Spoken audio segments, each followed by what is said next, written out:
the head mentor of your group 2 and 3, the subject applied physics and applied mathematics, head of the team mentor। हमें यहाँ पे अपने session में applied physics और आज के सेशन में मैं कवर करने वाला हूँ कि एग्ज़ाम का जो पैटर्न है उसके बारे में। पैटर्न इन द सेंस कि बहुत सारी चीज़ें हमारे पास मार्केट में या फिर आप सोशल मीडिया के प्लेटफॉर्म पे बहुत सारे अच्छे लोगों ने इस एग्ज़ामिनेशन को ब्रीफ किया हुआ है या इस वैकेंसी के डिटेल को ब्रीफ किया है उन्होंने। तो वहाँ पे आप उसको जाके देखिए कि आपकी क्या एलिजिबिलिटी है, क्या आपका रिक्वायरमेंट उस पोस्ट में अप्लाई करने के लिए फुलफ़िल करता है, इसके पेमेंट की क्या क्वालिटी है, क्या रेंज का पेमेंट ये आपको प्रोवाइड करता है, as difficulty and other thing, वो सारी चीज़ें आपको समझाएंगे। Today I brief this exam as our demand कि आप जब इसके प्रिपरेशन में अभी आने वाले हैं तो हम इस पर क्या क्या चीज़ें इंक्लूड करने वाले हैं या उस एग्ज़ाम को किस नज़रिए से आप देखते हैं।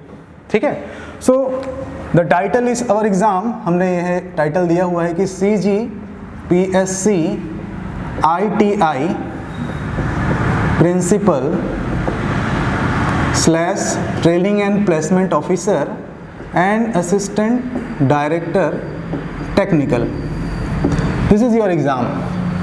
कहीं पर भी नोटिफिकेशन में ITA प्रिंसिपल नहीं लिखा है, इस चीज़ को आपने नोटिस किया होगा। बट मैनी मोर पीपल से you this is the CGPSC recruitment for ITA principal grade 1 and grade 2। Okay, this is all. But क्योंकि आपको इसकी पोस्टिंग बहुत सारे जगहों पे आज के टाइम पे हमें लाइवलीहुड्स कॉलेज या और डिफरेंट ट्रेनिंग सेंटर्स हैं, वहाँ भी इसके पोस्टिंग लोग होंगे जो इलेक्टेड होंगे। चलिए हम उस पर और डीप ना जाते हुए टारगेट करते हैं कि ये जो एग्ज़ाम है ये PSC ने बताया है कि ये होने वाला है 150 नंबर का टोटल। आपको 150 क्वेश्चन इसमें है, 150 क्वेश्चन यहाँ पे हैं हमारे पास होने वाले हैं। इसी को एग्ज़ाम अप्रोच के अकॉर्डिंग अपन थोड़ा सा एनालिसिस करेंगे, PSC के बारे में थोड़ी सी बात करेंगे, then I move in applied physics section. Okay, then I take some questions also. ये 150 क्वेश्चन को अगर मैं सिंप्लीफाई फॉर्म में डिफाइन करूं तो आपके लिए है, एक है technical part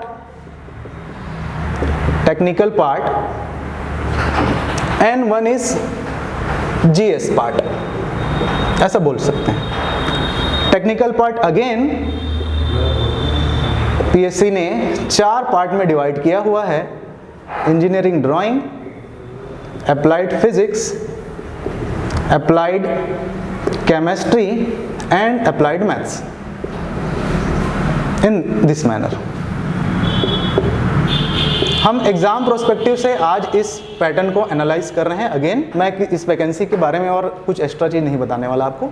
again here you have the base CG, GS of CG। ये 2 पोर्शन में है हमारे पास, स्टैटिक एंड डायनामिक। यहाँ से 50 क्वेश्चन आने हैं, यहाँ से 100 क्वेश्चन आने हैं, मतलब ये 25, 25, 25 और 25 का डिस्ट्रीब्यूशन है।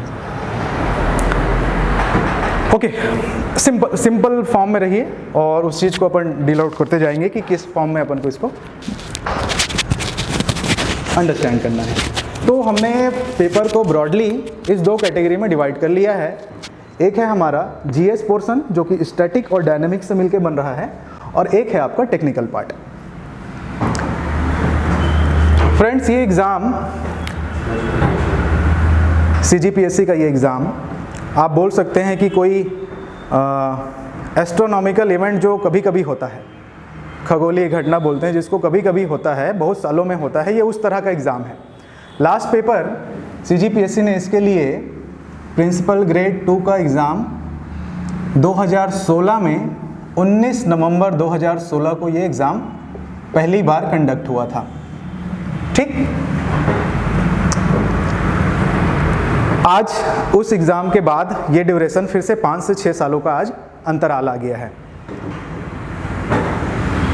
CGPSC को हम कंपेयर करते हैं कि उन्होंने तब और आज के सिचुएशन में आपके प्रिपरेशन के लिए ये कैसे लिंक आउट करेगी।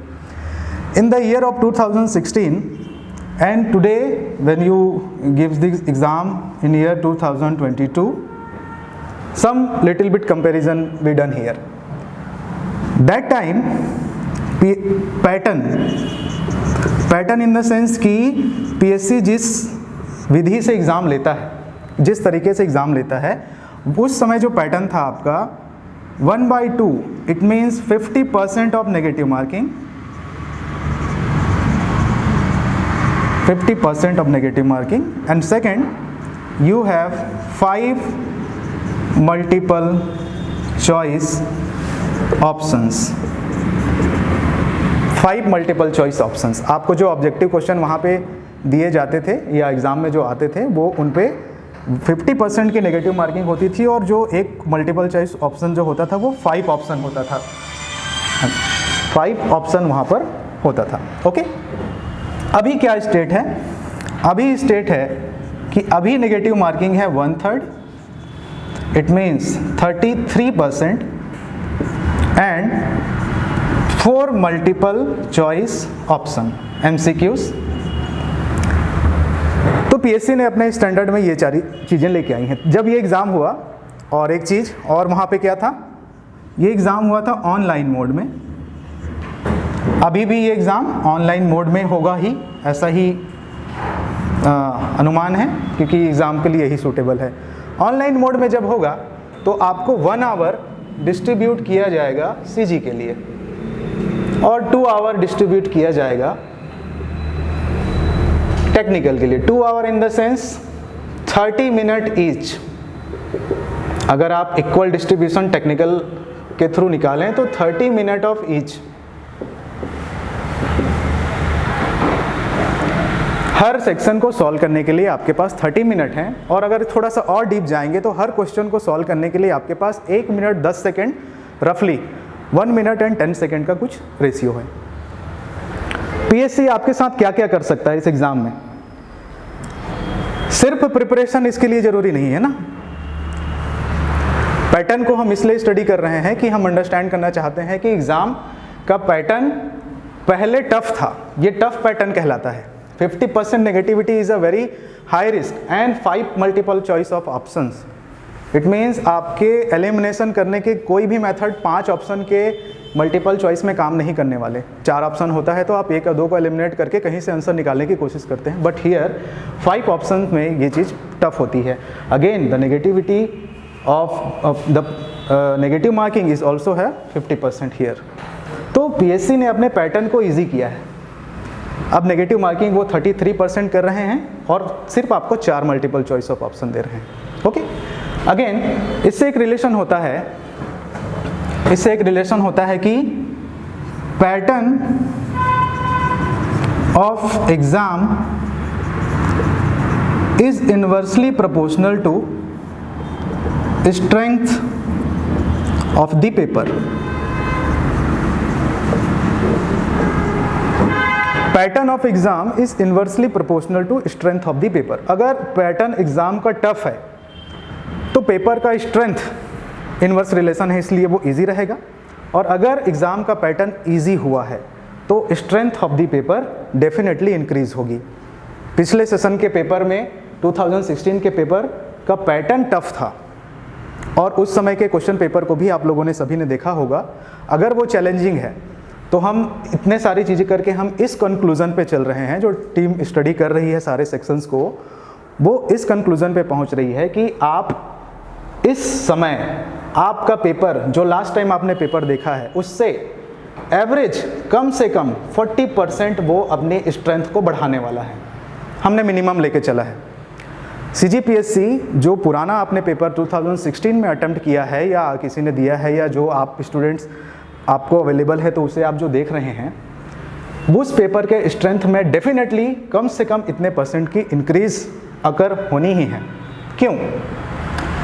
क्योंकि सबसे पहला रीज़न तो स्ट्रेंथ ऑफ एग्जामिनेशन और पैटर्न ऑफ एग्जामिनेशन में चेंज आ गया है यहाँ पर. सेकंड, पोस्ट का अट्रैक्शन. जो पोस्ट है ये CGPSC सिविल सर्विस नहीं है कि इस साल आपका नहीं हुआ तो अगले साल आप फिर ट्राई करेंगे. फॉरेस्ट सर्विस भी जनरली 2 साल या के पीरियड में एक आधा बार आ ही जाता है, लेकिन अगर आप यहाँ नहीं हुए तो फिर ये कब आएगा इसका कोई चांस नहीं है. तो आपको हिट करना है तो इसी बार हिट करना है, एक ही बार में हिट करना है. और उसके लिए पीएससी आपको आपके सॉल्यूशंस को लेने में, आपको आपके सिलेक्शन को रोकने के लिए भरसक तैयार है, वो पूरी तरीके से साजो सामान से तैयार है। आप उसको किस तरह से ब्रीफ आउट करके अंडरस्टैंड कर सकते हैं उसको समझिए। फिर से मैं 2016 के एक पेपर में आता हूँ। इस पेपर में जो टेक्निकल के 4 सेक्शन हैं उसको कैरेक्टराइज्ड अगर किया गया या डिफाइन किया गया उनके स्ट्रेंथ के अकॉर्डिंग, तो ये पाया गया कि जो अप्लाइड मैथमेटिक्स का जो सेक्शन था वो हार्ड के सेक्शन में था, tough hard. Mixing of concept से वो उसके सारे क्वेश्चन बनाए गए थे, सिंगल कॉन्सेप्ट्स के क्वेश्चन नहीं थे। डायरेक्ट आपको थोड़ा डीप जाके कॉन्सेप्ट्स को लेके एंड जनरल फॉर्म के इक्वेशंस उन्होंने पूछे थे जो कि थोड़े से हिट करने में इजी नहीं होते। सेकंड, अप्लाइड केमिस्ट्री का जो सेक्शन था वो चैलेंजिंग के सेक्शन पे था, सी चैलेंजिंग। हम कोडिंग कर रहे हैं इसकी।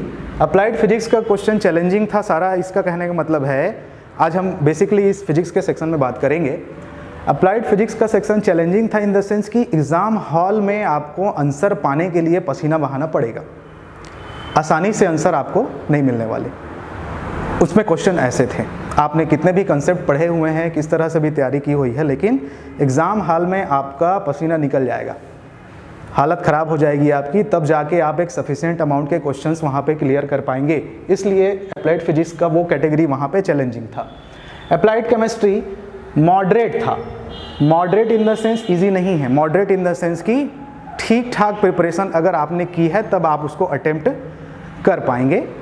और जो इंजीनियरिंग ड्राइंग था उसको उन्होंने अपने प्रचलित ग्रेड में ईजी के सेक्शन में रखा था पिछले बार, उसको उन्होंने थोड़े बेसिक चीज़ों को पूछा था। तो स्टूडेंट्स यहाँ पे 4 कैटेगरी मैंने निकाल दी है, hard, challenging and moderate and easy.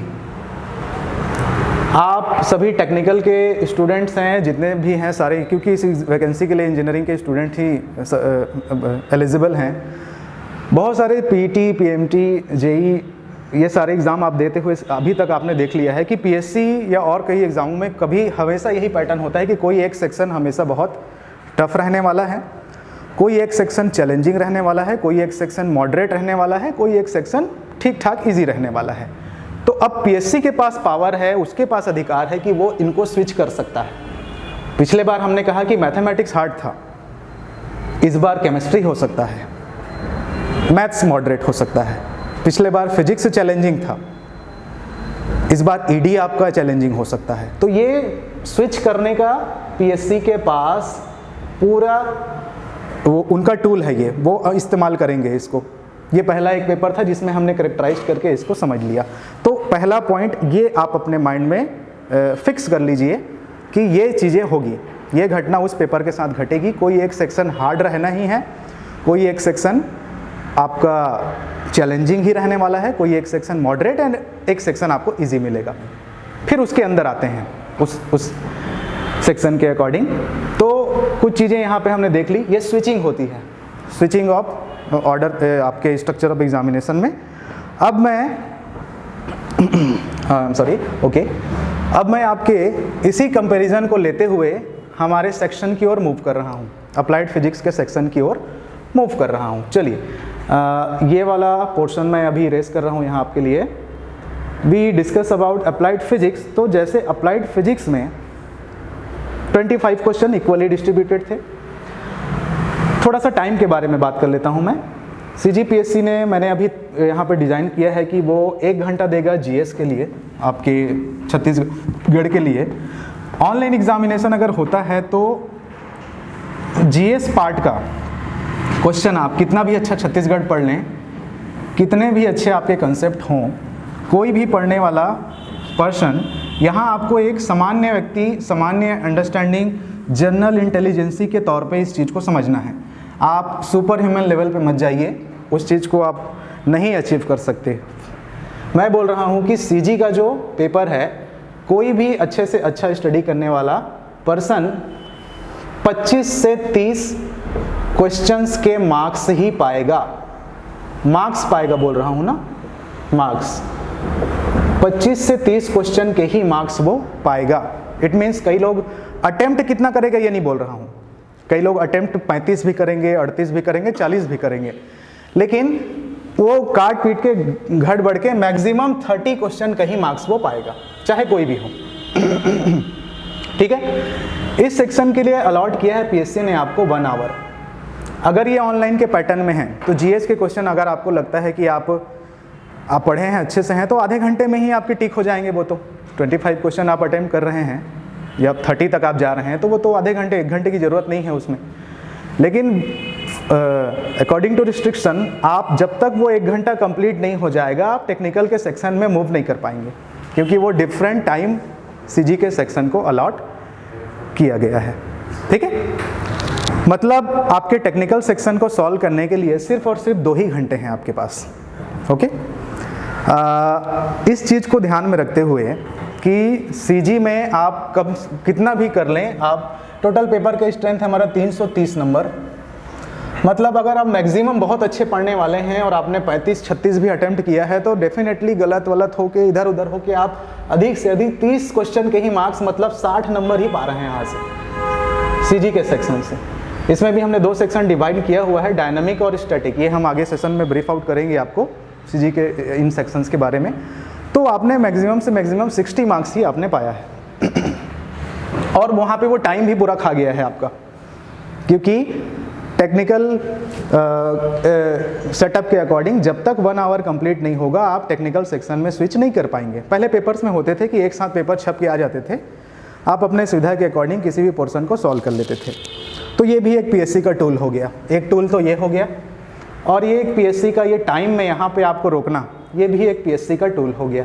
वो आपको यहाँ भी रोक दिया और यहाँ से तो उसने, यहाँ से तो वो गजब तबाही मचा सकता है। ठीक है, ओके, नेक्स्ट।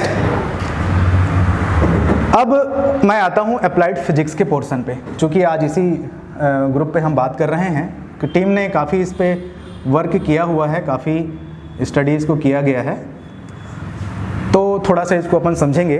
प्रोजेक्टर थोड़ा ऑन कर दीजिएगा, ठीक है। 2 मिनट में ये ऑन हो जाएगा, फिर अपन इसको डिस्ट्रीब्यूट समझेंगे। तो कई लोग पूछते हैं मेरे से कि जैसे एज अ टेक्निकल एजुकेटर और सब्जेक्ट का थोड़ा सा एक्सपर्ट के अकॉर्डिंग बोलते हैं कि सर ये एग्ज़ाम कैसा आएगा, बोलते हैं कि क्या ये इजी आएगा या ये टफ़ आएगा। कोई बोलता है कि इजी आएगा बोलता है तो भी मैं आंसर नहीं दे पाता, और अगर कोई कहता है कि क्या ये टफ़ आएगा, बहुत टफ़ आएगा क्या फिजिक्स का सेक्शन या मैथ्स का सेक्शन, तो भी मैं आंसर नहीं कर पाता। मैं कहता हूँ कि ये एग्ज़ाम अप्लाइड आएगा, एप्लीकेबल आएगा, ना तो इजी आने वाला है ना टफ़ आने वाला है। ये हमारा एग्ज़ाम अप्लाइड आने वाला है। इस जो मैंने कैरेक्टराइज्ड किया है ये अप्लाइड इंजीनियरिंग ड्राइंग बोल सकते हैं। यहाँ जो ये ए वर्ड जुड़ा हुआ है, हर पोर्शन को जो मैंने ए अप्लाइड AMM किया है, बहुत सारे लोग इस ए वर्ड को नेगलेक्ट कर रहे हैं। इस एग्ज़ाम की प्रिपरेशन के लिए बहुत सारे लोग इस ए वर्ड को नेगलेक्ट कर रहे हैं। ये सिर्फ फिजिक्स नहीं है, सिर्फ केमिस्ट्री नहीं है और सिर्फ मैथ्स नहीं है। It is a complete applied. इसका प्रूफ अभी आपको ही मिल जाएगा। इसको ज़्यादा आप गौर से देखिए, ये डॉक्यूमेंट आपको मिल जाएगा आसानी से। इसमें है क्या चीज़ वो समझिए। पेपर में 76 नंबर के क्वेश्चन से लेके 100 नंबर तक के क्वेश्चन में फिजिक्स के क्वेश्चन थे पिछले बार, अप्लाइड फिजिक्स के क्वेश्चन हमने यहाँ पे कैरेक्टराइज किया गया है किए हैं कि 76 नंबर का क्वेश्चन हमने जो मॉड्यूल हमने डिस्ट्रीब्यूट किए हैं, हमारे हर सब्जेक्ट के 5-5 मॉड्यूल हमने बनाए हुए हैं यहाँ पे। तो अप्लाइड फिजिक्स के 5 मॉड्यूल बनाए हैं, उनके टाइटल्स हमने दिए हैं। तो यहाँ पे समझिए, ये सिंपल फॉर्म में एक लाइन में आपको समझा रहा हूँ, बहुत ज़्यादा टाइम हम इसमें वेस्ट नहीं करेंगे। जैसे 76 नंबर का question units, measurement and vector के आपके मॉड्यूल से आया था। टाइटल था उसका डायमेंशन फार्मूला, और उसका टाइप था, नेचर था क्वेश्चन का, वो फंडामेंटल क्वेश्चन था। फंडामेंटल क्वेश्चन उसको हम यहाँ पे उस कैटेगरी में इस तरह के क्वेश्चंस को फंडामेंटल क्वेश्चन में रखे हैं जिसको आप अपने बेसिक नॉलेज और कंसेप्ट से इजीली सॉल्व कर सकते हैं। मतलब जो फॉर्मूले वगैरह डायरेक्ट पूछ लिए, या जिस तरह का सोच हर विद्यार्थी रखता है कि ये फिजिक्स का पढ़ लेते हैं, ये मैथ्स का पढ़ लेते हैं और सारी चीज़ें हमको बस जाके टिक टिक टिक करनी है, तो वो उस तरह का क्वेश्चन है। कौन सा? ये वाला क्वेश्चन। दूसरा क्वेश्चन उसी यूनिट से, हमारे मॉड्यूल से था। Next question, vernier calipers again वो यूनिट मेजरमेंट एंड वेक्टर का है, इट्स अ न्यूमेरिकल। और न्यूमेरिकल में एक वर्ड और मैं यहाँ ऐड कर देता हूँ, जहाँ जहाँ न्यूमेरिकल लिखा है उसको आप और भी एक चीज़ पढ़िए, अप्लाइड। जहाँ जहाँ न्यूमेरिकल क्वेश्चन लिखा है उसको आप करिए अप्लाइड, उसको करिए applied.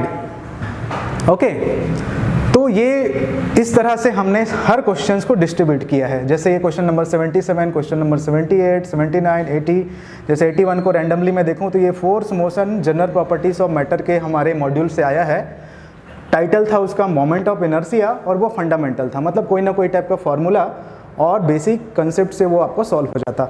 Again please scroll down, please scroll down. Yes सेमी।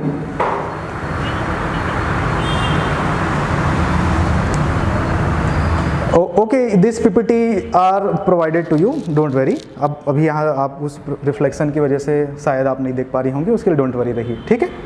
Okay, so now again you randomly कोई सा भी क्वेश्चन देखें कि 94 नंबर का क्वेश्चन, 94 नंबर का क्वेश्चन है हमारे optics, optical instrument, optical fibre and modern physics के सेक्शन से, जो कि लॉ ऑफ रिफ्लेक्शन पे बेस्ड था वो क्वेश्चन जो आया था, और वो एक टाइप था न्यूमेरिकल का। नेक्स्ट क्वेश्चन भी आपका इमेज फॉर्मेशन का था, न्यूमेरिकल का था। तो न्यूमेरिकल इन द सेंस मैं जब न्यूमेरिकल बोल रहा हूँ मतलब वो अप्लाइड सेक्शन है, और फंडामेंटल जो मैं टाइप क्वेश्चन को बोल रहा हूँ वो आपके बेसिक अंडरस्टैंडिंग से सॉल्व होने वाले क्वेश्चन हैं। तो इसी तरीके से हम स्क्रॉल करेंगे, अगर हम इसी तरीके से इन चीज़ों को स्क्रॉल करके 76वें नंबर के क्वेश्चन से लेके 100 नंबर के क्वेश्चन तक जाते हैं, अगर 76वें नंबर के क्वेश्चन से लेके 100 नंबर के क्वेश्चन तक अगर हम जाते हैं, okay stop, little bit down, please little bit down,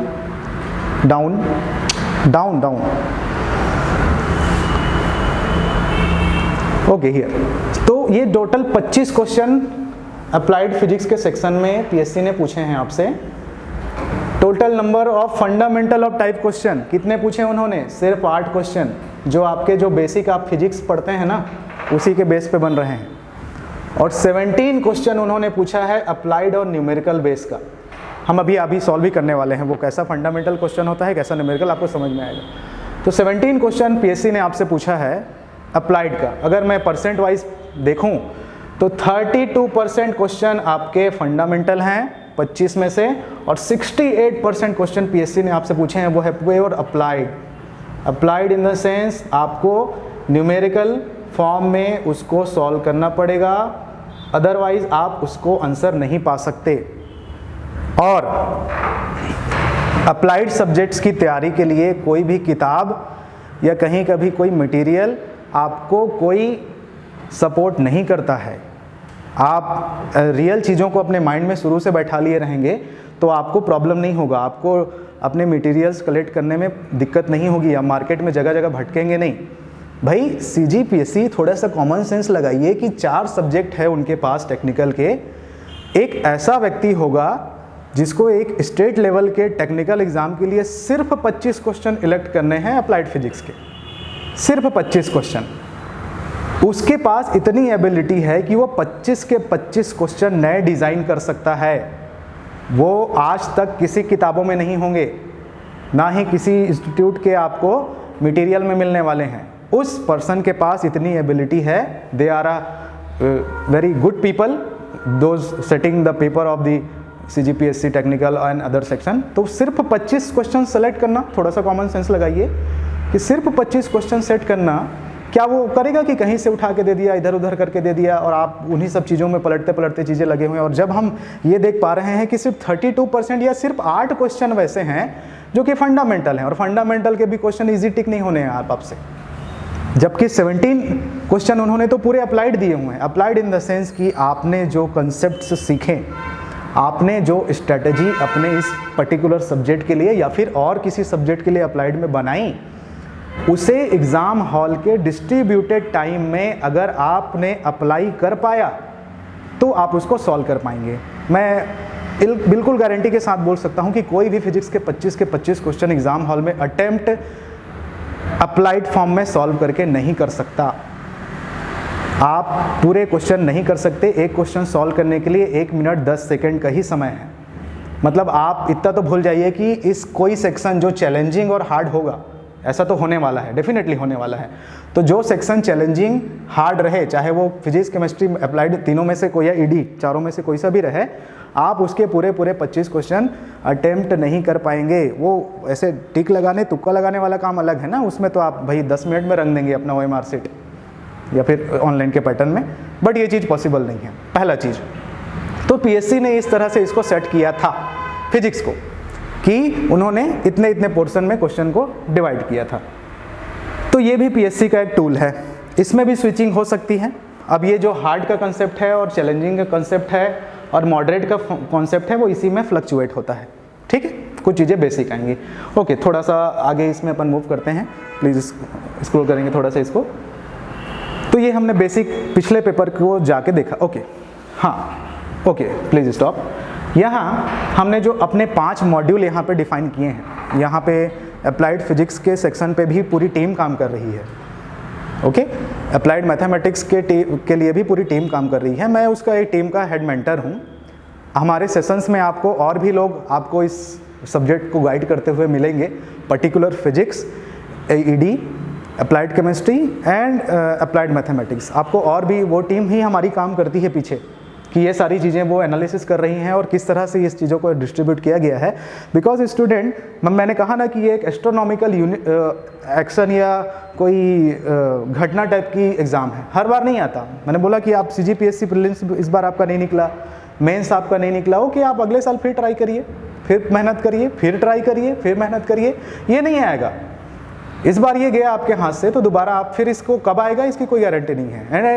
and nature of post, इसका नेचर ऑफ पोस्ट क्या है? It's a purely administrative post. जो भी इसमें इलेक्टेड कैंडिडेट होंगे उनके पास 3 जिम्मेदारी रहेगी। उनके पास रहेगा एडमिनिस्ट्रेशन, फर्स्ट ऑफ इस एक ट्रेनिंग इंस्टीट्यूट का जो कि एक सिटी के ठीक ठाक जगह पे एस्टेब्लिश रहेगा, उसका एडमिनिस्ट्रेशन करना है उसको। एकेडमिक मैनेजमेंट करना है उसको, एकेडमिक मैनेजमेंट करना है उसको। और थर्ड, फाइनेंस संभालना है उसको। उस ट्रेनिंग इंस्टीट्यूट का फाइनेंस का सेक्शन पूरा संभालना है। तो एक ठीक ठाक आप कह सकते हैं कि इसका जो पे लेवल है वो सिविल सर्विस CGPSC के टॉप पोस्ट के इक्वल है। जो CGPSC में टॉप के पोस्ट होते हैं उनकी जो सैलरी है वो भी इन्हीं को दे रहे हैं। Other parameter are neglected here कि आप क्या चीज़ उसमें कंपेयर करते हैं, क्या चीज़ आपको अट्रैक्ट करता है, डजेंट मैटर। ठीक है, तो थोड़ा सा यहाँ देखते हैं कि हमें ये 5 मॉड्यूल में उन्होंने कहाँ कहाँ से कितने कितने क्वेश्चन उठाए हैं। तो हमारा मॉड्यूल 1 जिसका टाइटल हमने दिया है सिलेबस को आपके, यूनिट मेजरमेंट एंड वेक्टर्स, यहाँ से उन्होंने 3 क्वेश्चन पूछे हैं। अगर आप यहाँ पे इसको क्लियर नहीं देख पा रहे हैं, डोंट वरी, ये डॉक्यूमेंट आपको आज मिल जाएगा।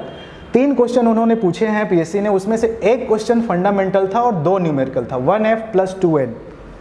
ठीक, सेकेंड जो हमारा मॉड्यूल था वहाँ से 9 क्वेश्चन उन्होंने पूछा है, total 9 question they ask and 4 are fundamental and 5 are numerical. Similarly, here third module, the title is Thermoelectricity and Thermodynamics. They asked the total 6 question. 1 is fundamental, 5 is numerical type or applied type. Next, the module 4 and similarly module 5 आप आगे इसको study out कर लेंगे। ठीक है, तो ये चीज़ें हम फिजिक्स के पेपर में यहाँ पे देखते हैं। ठीक, थोड़े से क्वेश्चन पे आते हैं। ये एक क्वेश्चन है, यहाँ पे थोड़ा सा ध्यान दीजिएगा इसको। इसे आप थोड़ा सा, मैं आपके लिए रिपीट आउट कर रहा हूँ, अगर आप क्लियर इसे नहीं देख पा रहे हैं तो थोड़ा सा इस पर डिस्कस करते हैं, देन आगे मूव आउट करेंगे।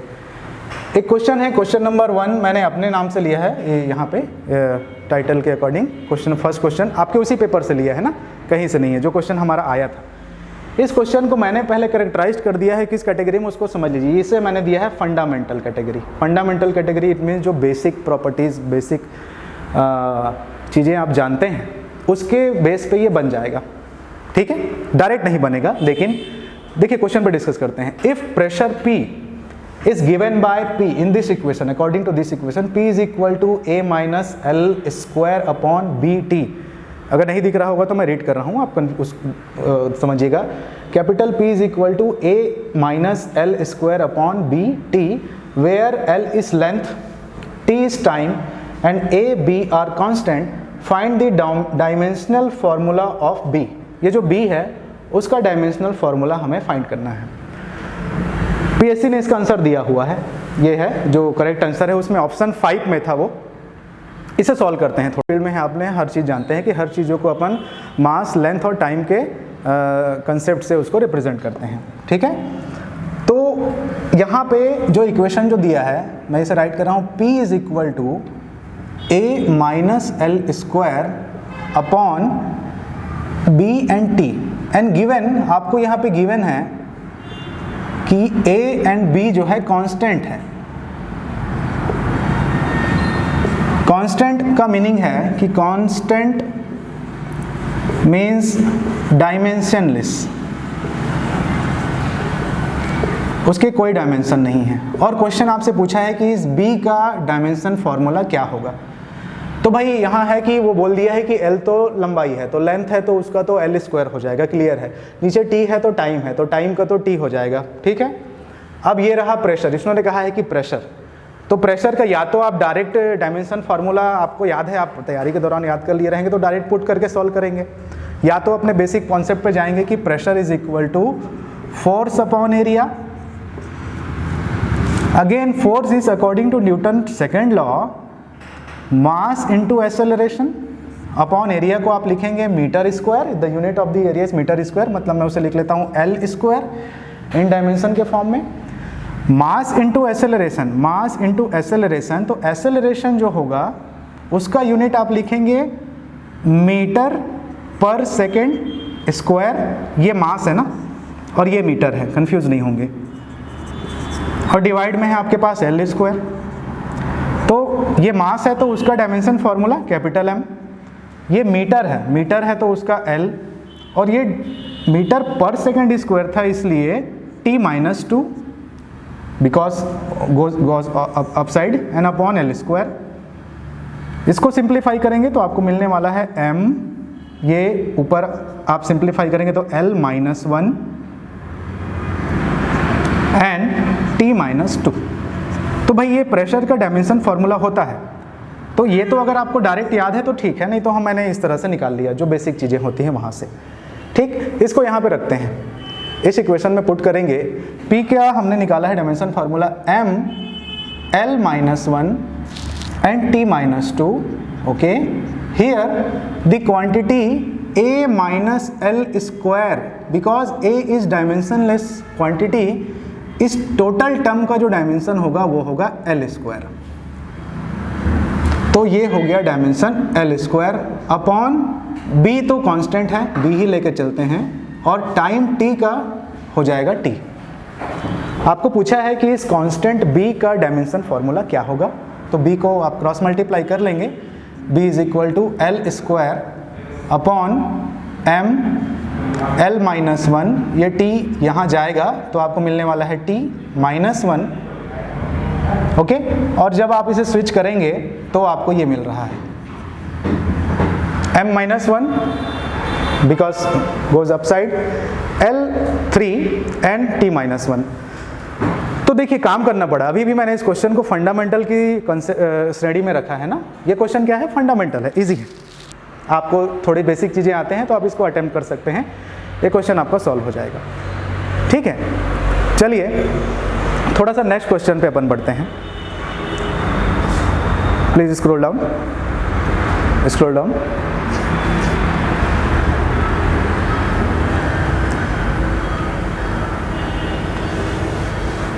Bus stop stop.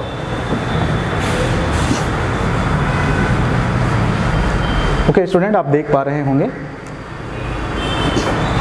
इसमें मैंने ऑप्शंस भी डाले हैं आपके, CGPSC ने इसमें जिस तरह से ऑप्शंस आपका सेट किया था इस क्वेश्चन में, थोड़ा सा देखेंगे, हल्का आप करेंगे। आप कैलकुलेट द वर्क डन और energy needed to split spherical drop of mercury of diameter 1 centimetre into 8 identical drops, the surface tension of mercury, इतना एनर्जी आपको दिया गया है, मतलब एक मर्करी पारे का एक,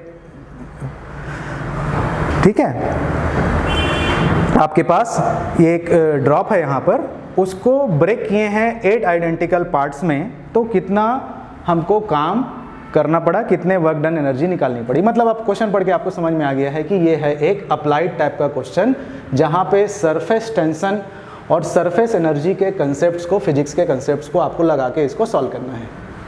ठीक है, थोड़े से ऑप्शंस पे आ जाते हैं। आइए जरा देखिए, प्लीज़ हल्का स्क्रॉल डाउन करेंगे इसको। ठीक है, स्टॉप प्लीज। ऑप्शन देखिए आप 1.1, 1.1, 1.1, 1.1, 1.1, यहाँ कोई दिक्कत नहीं है और 5 ऑप्शन है आपके पास। पीएससी ने क्या किया है आपको, है 10 to the power -2, -3, -4, -5, -6। कहीं पे इसमें आपका तीर नहीं चलने वाला। ठीक, चलिए अब सॉल्व करके देखिए। इसमें आंसर हमने पाया है 1.1 × 10 to the power -5 जूल। ठीक, तो कंसेप्ट को ऊपर रखते हैं। Please stand by mode the projector. एक मिनट में थोड़ी जो जरूरी चीज़ें हैं इस क्वेश्चन में जो मिल रही हैं उसको पहले मैं लिख लेता हूँ। ठीक है, देखिए याद रखेंगे स्टूडेंट कि आपको इस तरह के क्वेश्चंस को सॉल्व करने के लिए एग्ज़ाम हॉल में हमने अभी हिसाब लगाया है तो 1 मिनट 10 सेकेंड का टाइम है। थोड़ा सा आप देखिएगा वो टाइम कैसे वहाँ पे पीएससी आपके साथ क्या करता है, और जो हार्ड सेक्शन रहेगा उसके क्वेश्चन भी आप 1 ही मिनट में सॉल्व कर लें ऐसे ज़रूरी नहीं है। थोड़े से मैं डाटा यहाँ पे कलेक्ट कर लेता हूँ, देन अपन प्योर बोर्ड वर्क करेंगे। Calculate the work done energy needed to split the spherical drop. Work done energy जो होगा वो जो वर्क डन एनर्जी जो अपन कैलकुलेट करने वाले हैं वो है surface tension and change in उसके सरफेस में, दोनों के कंडीशन में। ये फंडामेंटल है ना, याद रखेंगे। अभी बहुत लोगों को ये चीज़ नहीं आएगा, वो ठीक है, आप उस पर मत जाइए कि आपको वो चीज़ समझ नहीं आ रहा है। हम आपको यहाँ पे वो कॉन्सेप्ट नहीं समझाने बैठे हैं। ठीक है, हम आपको यहाँ पे आज ये बता रहे हैं कि ये चीज़ तो सब पढ़ेंगे कि वर्क एनर्जी का जो फॉर्मूला होगा वो सरफेस टेंशन की जो ये सरफेस टेंशन की एनर्जी है T, और कितना सरफेस में चेंज होता है उसके मल्टीप्लिकेशन के बराबर जूल के यूनिट में होता है। ठीक, एग्जैक्ट पॉइंट में ये भी क्लिक करना चाहिए। ठीक है, क्या क्या दिया है क्वेश्चन बोल रहा है कि एक बड़ा ड्रॉप है मरकरी का, ओके, जिसका डायमीटर आपको दिया हुआ है 1 सेंटीमीटर। ये स्प्लिट हो जाता है इस तरह के 8 मरकरी के ड्रॉप में स्प्लिट हो जाता है। ठीक है, तो कितना सरफेस एनर्जी यहाँ पे कितना काम करना पड़ा वो आपको कैलकुलेट करना है। ठीक, आंसर हमने यहाँ पे आपको मिला है कि 1.1 × 10 to the power -5 जूल ये निकाल के ला रहा है। ऑप्शन देखेंगे तो आपको समझ में आ रहा है कि एग्जैक्ट नहीं है। आपको हर ऑप्शन में यहाँ पे पीएससी ने आपको कॉम्प्लेक्सिटी में डाला हुआ है। चलिए इसके कैलकुलेशन पे आते हैं थोड़े से कॉमन सेंस के साथ। इसका radius, please switch off the projector.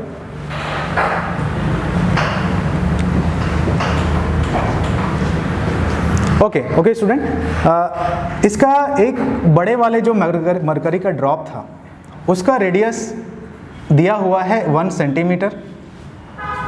इसे आप मीटर में कन्वर्ट करेंगे।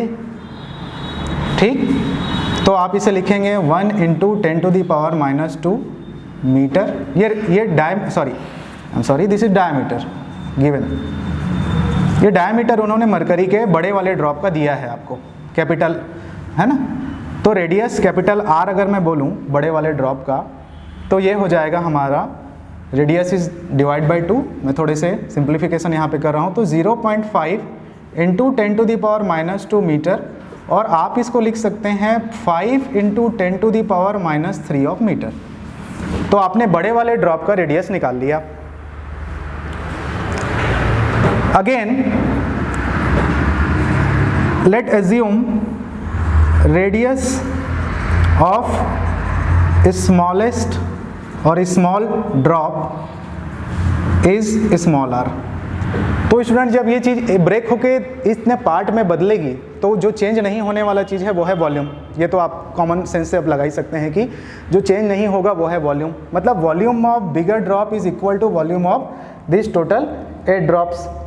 ओके, तो यहाँ पर हम इस चीज़ को कैलकुलेट करते हुए जब सॉल्व करेंगे तो चीज़ें आपको यहाँ पर मिल जाएंगी। देखिए ज़रा, बड़े वाले का हमको रेडियस मिला हुआ है 5 × 10 to the power -3। अच्छा, और एक ये भी दिया है कि नंबर ऑफ ड्रॉप्स n, ये है 8 पार्ट में वो डिवाइड हुआ है, 8 पार्ट में डिवाइड हुआ है। तो 8 छोटे वाले ड्रॉप जिसका वॉल्यूम, चूंकि वो स्फीयर है तो स्फीयर का आपको वहाँ पर वॉल्यूम का फॉर्मूला लगाना पड़ेगा, pi R cube is equal to बड़े वाले का volume 4/3 pi R cube in this manner. Okay, कुछ चीज़ें direct cancel out, this is 2 to the power 3, this is r to the power 3, this is r to the power 3, I get a relation to r is equal to capital R और my small r is equal to r/2। यहाँ से ये cancel out हो जाएगा constant term, small r is equal to r/2, तो r आपने ऊपर निकाला था, r आपका ये है, ठीक। तो यहाँ से आपको स्मॉल r की वैल्यू मिलने वाली है 2.5 into 10 to the power -3 metre. तो स्मॉल r की वैल्यू आपको मिल गई और कैपिटल R की वैल्यू आपको मिल गई। आपको अभी क्या चीज़ ढूंढना था, सरफेस एनर्जी हमें कैलकुलेट करना है। तो सरफेस एरिया में कितना चेंज हुआ ये हमें सबसे पहले निकालना है कि कितना सरफेस एरिया में चेंज हुआ। तो DA total change in surface area आप निकालेंगे। सरफेस एरिया का फॉर्मूला स्फेयर का 4πr², ठीक। किसी भी गोले के ऊपरी सतह का क्षेत्रफल 4πr²। छोटे वाले ड्रॉप का 8 पाई, देखिए 8 ड्रॉप हैं उसमें, तो फिर उसके बाद 4πr²। तो r कितना है जी, छोटे वाले का रेडियस कितना आया आपने मिला है आपको 2.5 into 10 to the power -3 metre है, यूनिट को अपन रखते हैं, उसका स्क्वायर माइनस हम डिफरेंस निकाल रहे हैं उसके सरफेस एरिया को, जो पहले वाले से आफ्टर चेंज और बिफोर को अपन माइनस कर रहे हैं। इसका सरफेस एरिया क्या होगा 4π capital R²। So what is the value of capital R²? This is 5 into 10 to the power -3 का स्क्वायर इन दिस मैनर। थोड़ा सा सिंप्लीफिकेशन जब आप करेंगे तो यहाँ से 4π तो मैं कॉमन ले लिया हूँ, ये 8, 25 का स्क्वायर हो रहा है यहाँ पे, तो 6.25 into 10 to the power -6 minus ये 4π हम बाहर ले लिए हैं, 5 का हो गया 25 इंटू 10 to the power -6। आप 10 to the power -6 को भी बाहर लिख सकते हैं, चलिए हम बाहर लिख लेते हैं। 10 to the power -6 को भी हमने बाहर ले लिया यहाँ, क्योंकि यहाँ से स्क्वायर हो गया, ठीक है। इसे मल्टीप्लाई आप करेंगे तो ये हो गया 8 6 48 और इसका 25 इंटू 8 करेंगे तो ओवरऑल 48 एंड 200, तो टोटल आपको मिल जाएगा ये 50। आप मल्टीप्लाई करके देख सकते हैं। -25 into 10 to the power -6, this is 25। 4π into 25 into 10 to the power -6। Again आपको पाई की वैल्यू पुट करनी पड़ेगी, 4 into 3.14 the value of pi, then 25 into 10 to the power -6, इतना चीज। और यहाँ पर इसको आपको सॉल्व करना है। So this is 100 and 314 into 10 to the power -6। ये वैल्यू आपने निकाली है चेंज इन सरफेस एरिया। हमारा टारगेट क्या है, एनर्जी निकालना जूल में, जो कि होता है एक क्वांटिटी हम लिख नहीं पाए हैं इस क्वेश्चन की, प्लीज ऑन दी प्रोजेक्टर। एक क्वांटिटी और दी है, ये गिवन है आपको एग्जाम में ना, कि सरफेस एनर्जी उसका दिया है। हमने अभी यहाँ कैलकुलेट कर लिया है कि जो DA change in surface area हुआ उस क्वेश्चन के लिए वो इतना आया। ओके, यहाँ पे हमें आपके क्वेश्चन में PSC ने ये चीज़ आपको दिया हुआ है कि T की वैल्यू उन्होंने दी हुई है, T की वैल्यू उन्होंने दी हुई है यहाँ पे आपको। हम देख लेते हैं क्वेश्चन में क्या है हमारे पास। तो स्टूडेंट एक चीज़ और समझ लीजिए कि इस एग्ज़ाम में आपको कैलकुलेटर अलाउ नहीं है। एग्ज़ाम में किसी भी टाइप का, चाहे वो साइंटिफिक हो, साइंटिफिक तो होता ही नहीं, कई एग्ज़ाम में नॉन साइंटिफिक कैलकुलेटर भी अलाउ होते हैं, यहाँ पे नहीं है। हाँ, ये दिया है 0.035 न्यूटन मीटर इनवर्स जो भी है, ठीक है। और ये मीटर स्क्वायर में आएगा ये वाला आपका, क्योंकि सरफेस एरिया था। Unit is very important.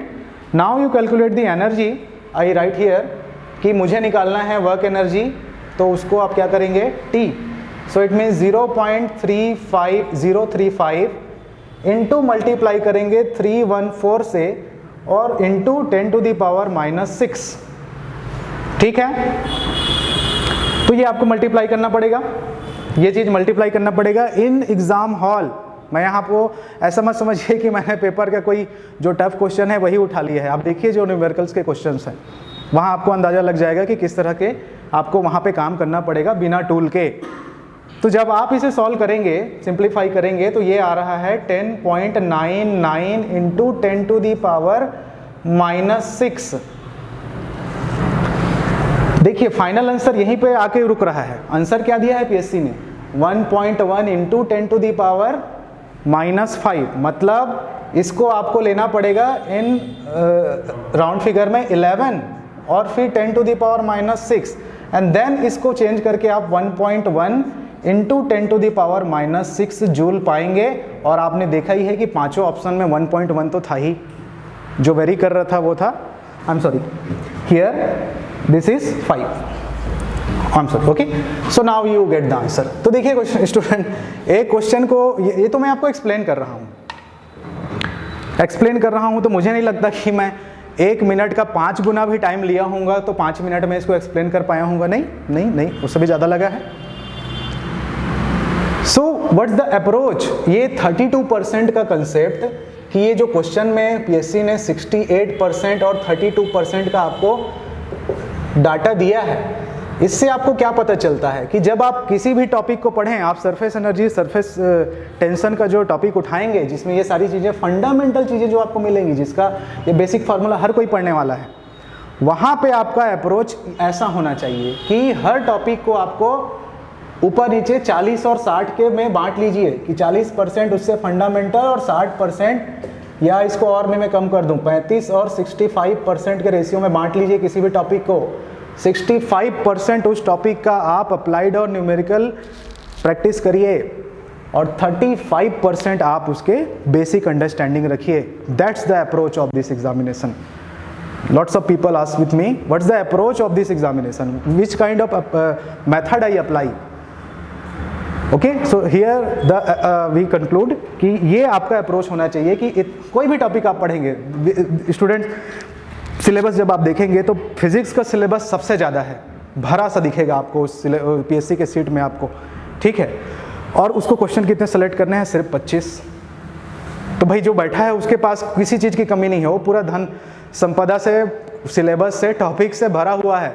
First आपके स्टार्टिंग पॉइंट से मैं स्टार्ट करूं तो पहले यूनिट से ही vector, dimension analysis, motion, gravitation, satellite, centripetal force, centrifugal force, then general property of matter, elasticity, viscosity, then other motion में आप जाएंगे तो इलेक्ट्रिसिटी भी है, थर्मो इलेक्ट्रिसिटी है, static portion of electricity, capacitor, type of capacitor, modern physics में laser है, modern optics है, उसके बाद इलेक्ट्रॉन माइक्रोस्कोप भी है, लेंस है, इमेज फॉर्मेशन है। समझ रहे हैं कि मैं तो अभी चुनिंदा बीच बीच के आप ही के सिलेबस के टॉपिक ना, मैं ऐसा नहीं कि फिजिक्स का कुछ भी चीज़ आपके पास ला रहा हूँ, इसी सिलेबस के टॉपिक्स आपको बता रहा हूँ कि उसके पास टॉपिक्स की कमी नहीं है 25 क्वेश्चन आपके लिए अलर्ट करने के लिए, और आप इतने काबिल भी नहीं है कि 25 के 25 क्वेश्चन उस 2 घंटे के टाइम लिमिट में बना पाएंगे। अरे 25 क्वेश्चन तो आपको सिर्फ फिजिक्स के लिए लग जाएंगे 2 घंटे वहाँ पे, ठीक है।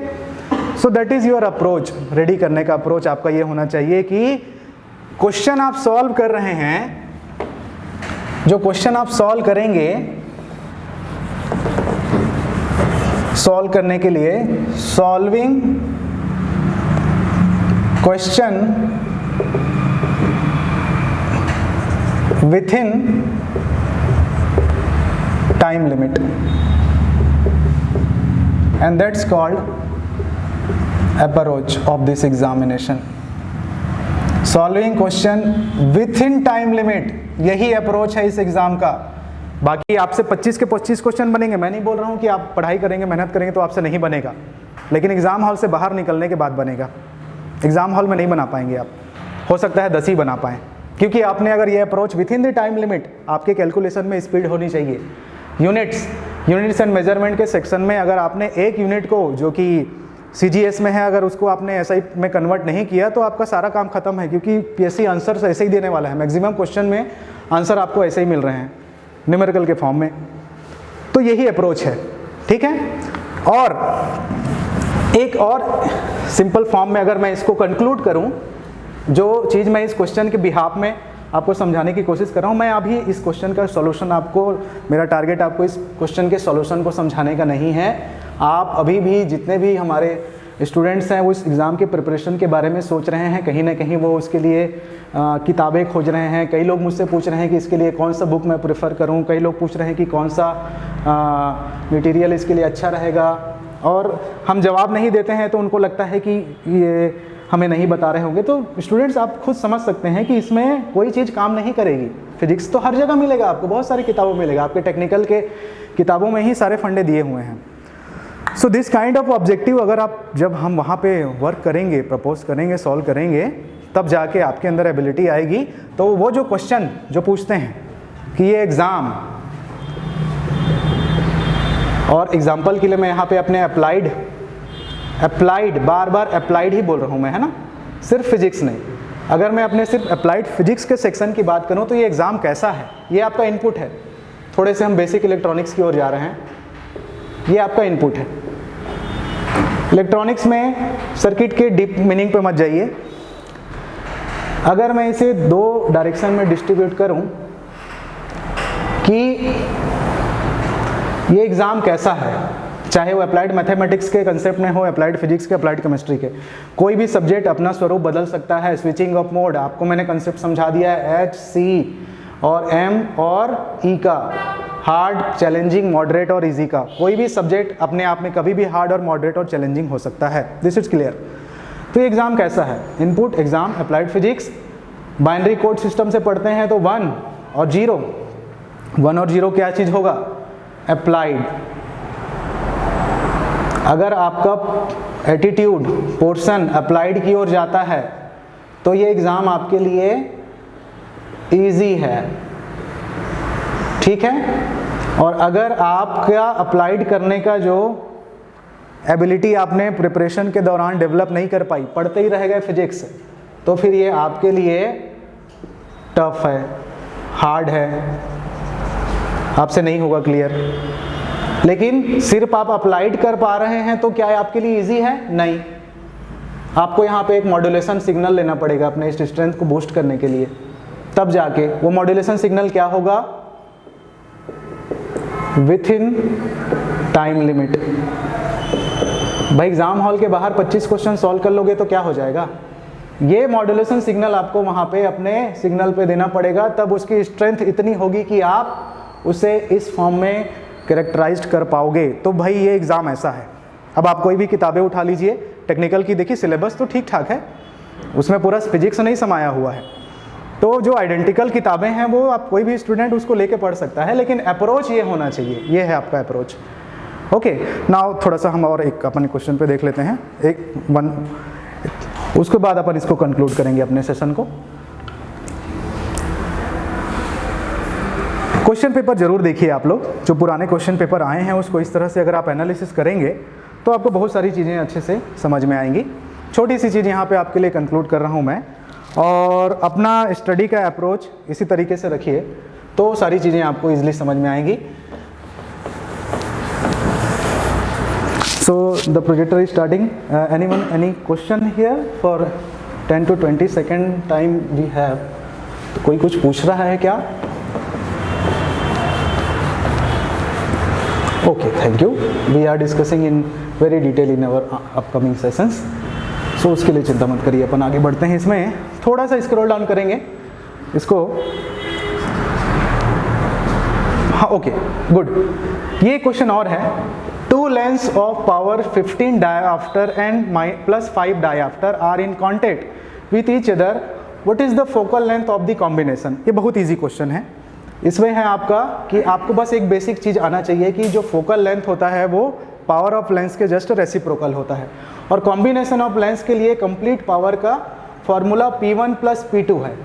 तो -15 और 5 को आप जोड़ देंगे तो डायरेक्ट आप -10 का आंसर पा जाएंगे। बहुत इजी क्वेश्चन है ये ऐसा क्वेश्चन जनरली ढूंढते हैं हम लोग एग्जाम में, बट ये क्वेश्चन इजी आपको टिक हो जाएगा। Please scroll down. ओके, ये क्वेश्चन देखिए जरा, लेजर से है।